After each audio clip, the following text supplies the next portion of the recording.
السلام علیکم۔ پاکستان میں شام کے 7، بھارت میں 7:30 اور یہاں ہمارے اسٹوڈیوز کی گھڑیوں میں صبح کے 10 بج رہے ہیں۔ ہمارے گھر میں بنایا گیا یہ عارضی اسٹوڈیو جہاں سے آپ کے لیے آج کا یہ تازہ ترین بلیٹن پیش کیا جا رہا ہے۔ سعودی عرب نے دنیا بھر میں عازمین پر زور دیا ہے کہ وہ فی الحال حج کی ادائیگی کے حوالے سے منصوبہ بندی نہ کریں۔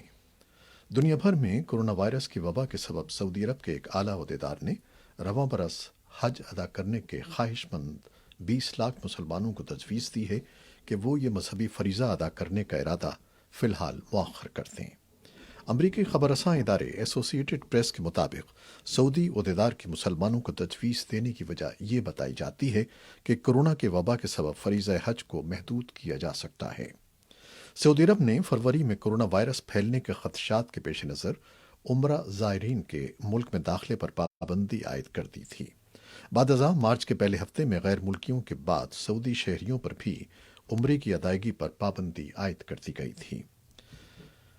ادائیگی عمرہ پر پابندی کے محض 3 روز قبل سعودی عرب کے اہم کاروباری شہر اور دارالحکومت ریاض میں کورونا وائرس کا پہلا کیس سامنے آیا تھا۔ پاکستان کے وزیر خارجہ شاہ محمود قریشی نے کورونا وائرس کے پھیلاؤ کو روکنے اور اس سے پیدا ہونے والے عالمی چیلنجز سے نمٹنے کے حوالے سے سعودی ہم منصب شہزادہ فیصل بن فرحان سے تفصیلی تبادلہ خیال کیا ہے۔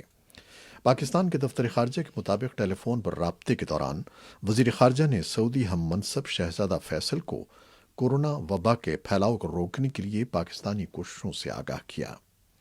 پاکستانی دفتر خارجہ کے مطابق سعودی وزیر خارجہ نے بتایا کہ موجودہ عالمی چیلنج کے پیش نظر محدود معاشی وسائل کے حامل ممالک کے قرضوں کو ری اسٹرکچر کرنے کی تجویز اور ان ممالک کو اقتصادی معاونت پر دنیا کے امیر ترین ممالک کی تنظیم G20 کے اجلاس میں جائزہ لیا گیا ہے۔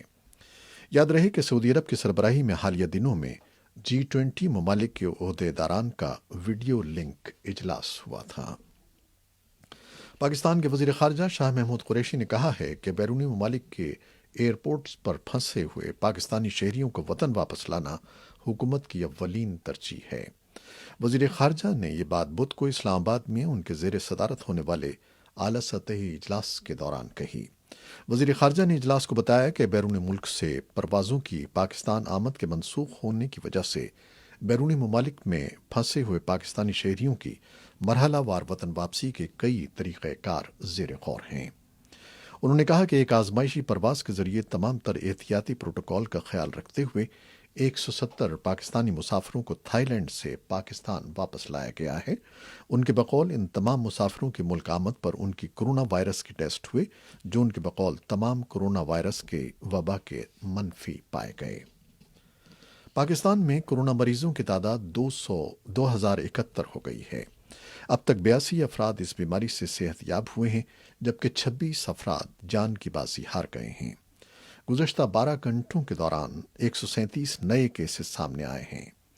دوسری جانب سپریم کورٹ آف پاکستان نے کورونا وبا کی وجہ سے ملک بھر کی جیلوں سے قیدیوں کی رہائی کے خلاف دائر پیٹیشن کی سماعت کے دوران کہا ہے کہ سندھ میں قیدیوں کی رہائی سے جرائم میں اضافہ ہو رہا ہے۔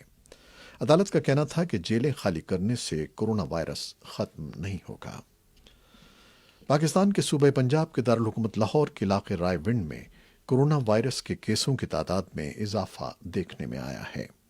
محکمہ primary and secondary health care کے مطابق اب تک پنجاب میں کورونا وائرس کے 740 کنفرم کیسز ہیں۔ محکمہ صحت کے مطابق تبلیغی اجتماع کے پہلے روز ہی پاکستان سمیت دنیا بھر سے لوگ اجتماع میں شرکت کے لیے پہنچ گئے تھے۔ جب سب لوگ آ گئے تو اجتماع کو منسوخ کر دیا گیا۔ محکمہ صحت کے مطابق جب تک اجتماع منسوخ کیا گیا اس وقت تک صورتحال بگڑ چکی تھی۔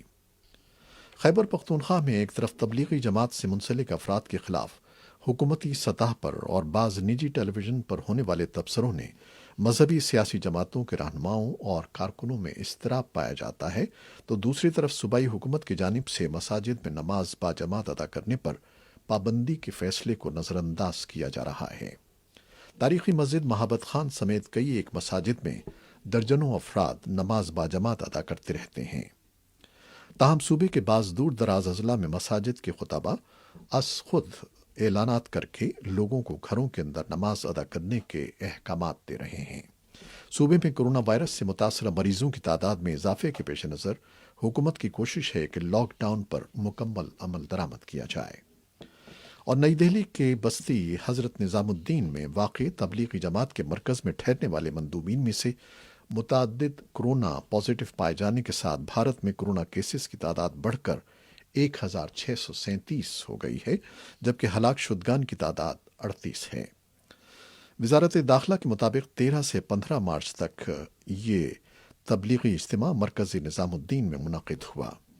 وزارت کے مطابق 824 غیر ملکی باشندوں نے ملک کے مختلف علاقوں کا دورہ کیا ہے۔ ان تمام کی تفصیل دہلی پولیس کے سربراہ کو فراہم کر دی گئی ہے۔ رپورٹوں کے مطابق اجتماع میں شرکت کرنے والوں میں سے 7 ہلاک ہو چکے ہیں۔ امریکہ میں کورونا وائرس سے ہلاکتوں کی مجموعی تعداد 4000 سے بھی تجاوز کر گئی ہے۔ وبا سے مرنے والوں کی تعداد چین سے بھی زیادہ ہو گئی ہے، جہاں اس وبا نے جنم لیا تھا۔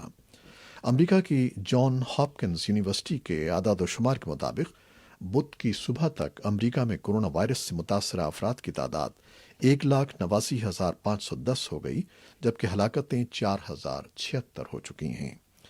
کورونا وائرس کی جنم بھومی چین میں اس وبا نے 3,310 افراد کی جان لی تھی، تاہم امریکہ میں ہلاکتیں چین کے مقابلے میں زیادہ ہیں اور اس وبا پر قابو پانے کے لیے کوششیں کی جا رہی ہیں۔ امریکہ کی ریاست نیو یارک کورونا وائرس سے سب سے زیادہ متاثر ہے، جہاں 1700 سے زیادہ افراد جان کی بازی ہار چکے ہیں۔ 1 مارچ کو ریاست میں کورونا وائرس کا پہلا کیس سامنے آیا تھا۔ نئی دہلی کی طرف سے اس کے زیر انتظام کشمیر کی آئینی حیثیت کو تبدیل کر کے اسے براہ راست وفاق کی کنٹرول کرنے والے 2 علاقوں میں تقسیم کرنے کے 8 ماہ بعد بھارتی حکومت نے متنازع ریاست کے اس حصے کے لیے جو اب یونین ٹیریٹری آف جموں و کشمیر کہلاتا ہے، ایک نیا قانون اقامت تشکیل دیا ہے، جس کے تحت علاقے میں 15 سال تک رہنے والا کوئی بھی شخص ڈومیسائل سرٹیفکیٹ یعنی مستقل اقامت کی سند حاصل کرنے کا حقدار ہوگا۔ یہ سند اسے جموں و کشمیر میں غیر منقولہ جائیداد کا مالک بننے اور سرکاری نوکری اور دوسری مراعات حاصل کرنے کا اہل بنا دے گی۔ نئے اقامتی قانون کا سابقہ ریاست کے لداخ علاقے پر، جو اب ایک الگ یونین ٹیریٹری ہے، اطلاق نہیں ہوگا۔ سابقہ ریاست میں 1927 سے لاگو اسٹیٹ سبجیکٹ لا کی جگہ لے گا، جس کے تحت صرف اس کے پشتی یا حقیقی باشندے ہی ریاست میں غیر منقولہ جائیداد خرید اور بیچ سکتے ہیں اور سرکاری ملازمتیں حاصل کر سکتے ہیں۔ امریکہ کے افغانستان پر حملے اور طالبان کی پسپائی کے بعد یہ پہلی بار ہوا ہے کہ باغی گروپ کا کوئی وفد سرکاری طور پر کابل آیا ہے۔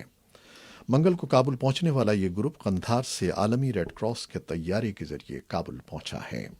طالبان نے ایک مختصر بیان میں کہا ہے کہ یہ گروپ قیدیوں کی رہائی کے سلسلے میں تکنیکی مدد فراہم کرے گا۔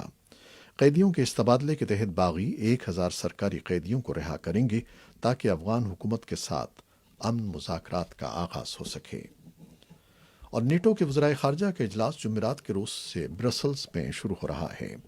اجلاس کی صدارت نیٹو کے سیکرٹری جنرل یینس اسٹولٹنبرگ کریں گے۔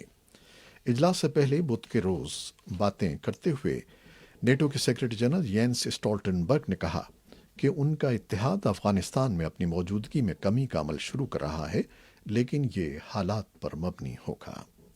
ان کا کہنا تھا کہ وہ یقینی طور پر سمجھتے ہیں کہ افغانستان میں نیٹو کو موجود رہنا چاہیے، کیونکہ افغانستان میں صورتحال انتہائی مشکل ہے۔